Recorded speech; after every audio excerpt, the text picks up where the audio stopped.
This article contains discussion surrounding the real-life crimes of Jeffrey Dahmer, including pedophilia and murder. Warning: contains spoilers for Dahmer Monster. The Jeffrey Dahmer Story. Dahmer Monster. The Jeffrey Dahmer Story, the controversial series from Netflix, has been met with both critical acclaim and derision from the public, sparking an important discourse around taste. The balance between taste and historical accuracy has been a common area of contention in true crime entertainment since its inception, pondering the danger of romanticizing serial killers, the preponderance of wider social issues, and the most appropriate way to depict victims.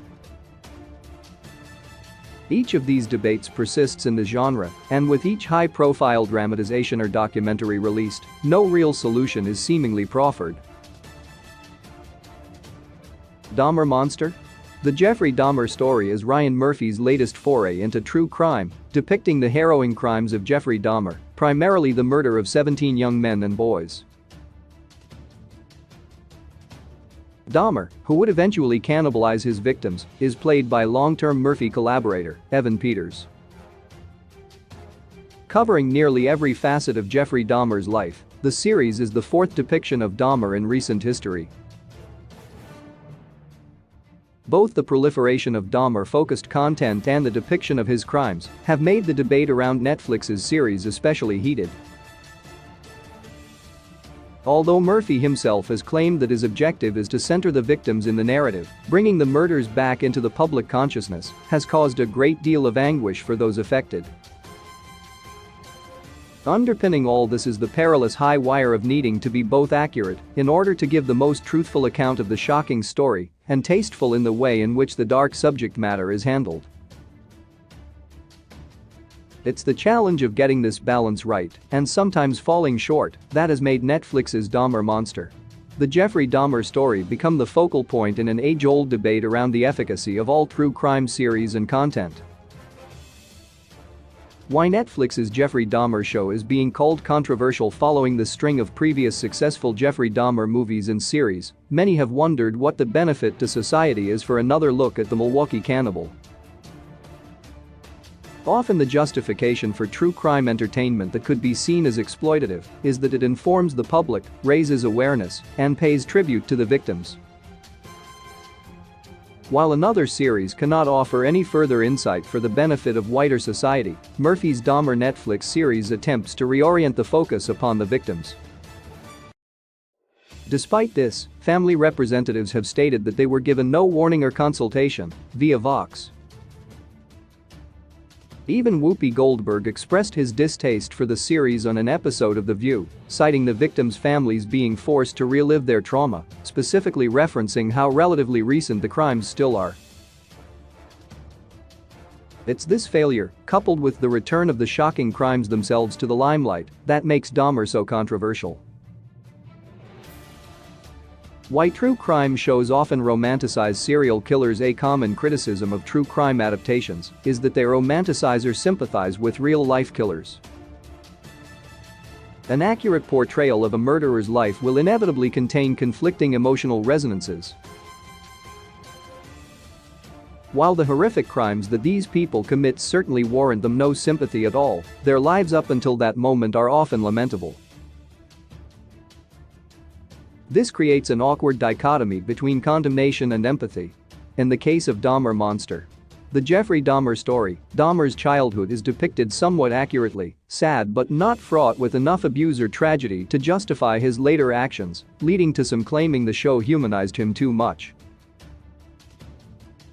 This represents a common issue in true crime. People expect killers of such cruelty to have been born from evil, and when they are not, dramatizations can easily be perceived as humanizing them, particularly when a childhood such as Dahmer's is more sad than mythic. There is seemingly a tension between those who expect a mythological backstory and those who resist the mythologizing of evil.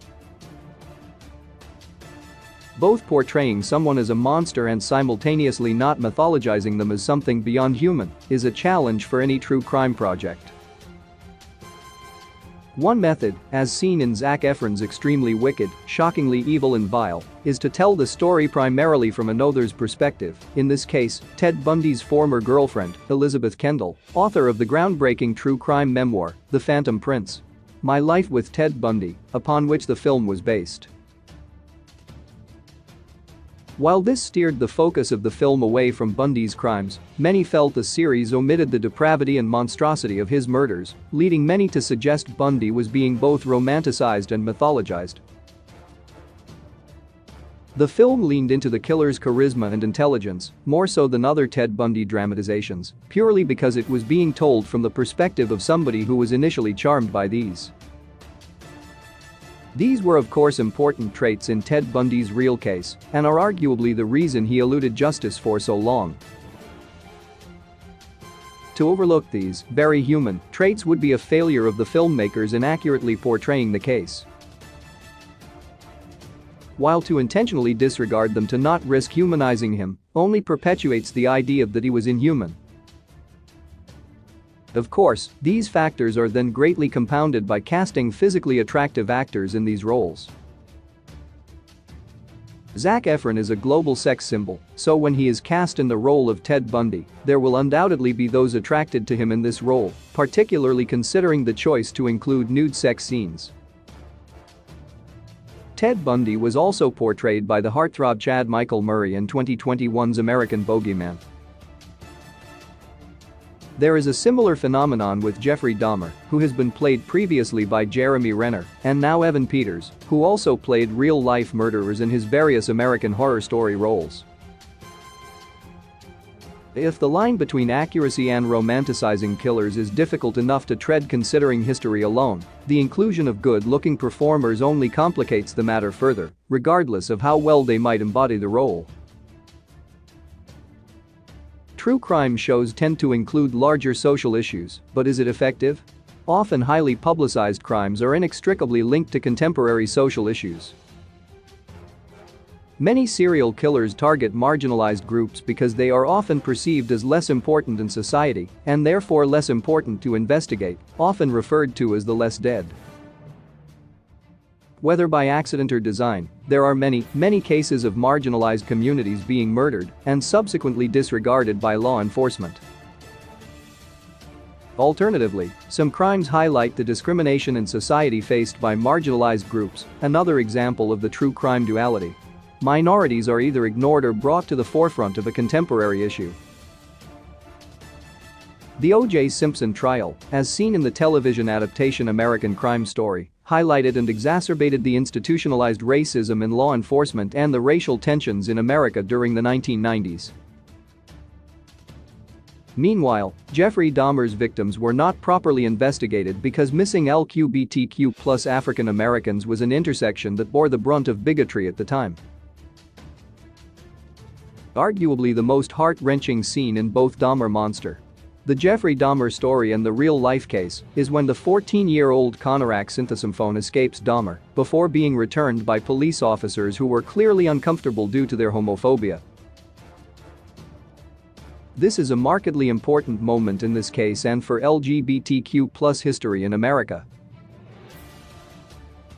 It is important to note the homophobia and bigotry inherent in 1990s society and is a moment that must not be forgotten by law enforcement or the LGBTQ+ community. Presumably, this is why Netflix opted to tag Dahmer Monster, the Jeffrey Dahmer story, as part of its LGBTQ+ viewing, before removing this following a severe social media backlash, as the association with Dahmer and his sexuality was perceived as a false equivalence. Similarly, the O.J. Simpson trial was a pivotal moment for African American culture, but is by no means representative of it.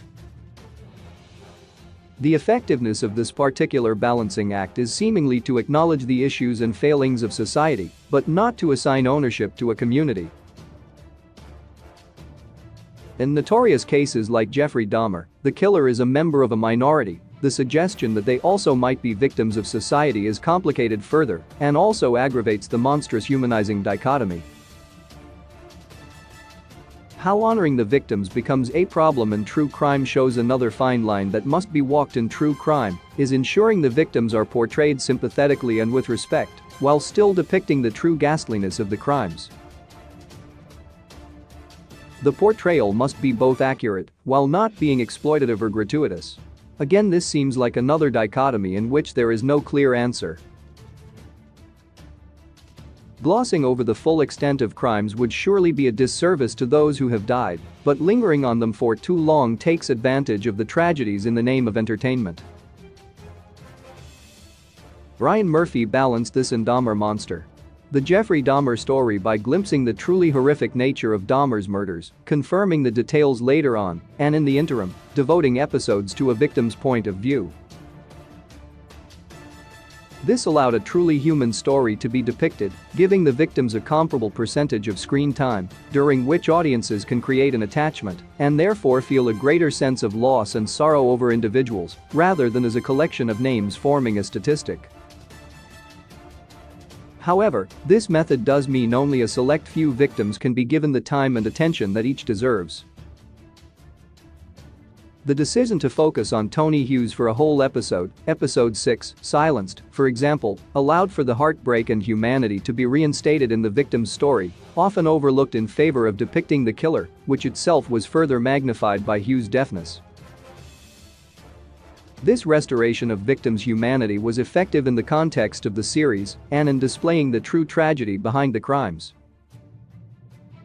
There are seemingly no solutions to the elliptical debates which encircle true crime, both dramas and documentaries. With such triggering topics understandably tied to such strong emotions, it is hardly a surprise that a fix-all solution has yet to be uncovered, particularly now the genre has garnered a recent surge of popularity and even crept into the mainstream. As this transition occurs, true crime falls under greater scrutiny by people less familiar with the genre and the crimes depicted, burdening future adaptations with an even greater necessity to balance good taste with historical accuracy. This is aptly demonstrated by the debate around Dahmer Monster. The Jeffrey Dahmer story. Dahmer Monster? The Jeffrey Dahmer story is now available on Netflix.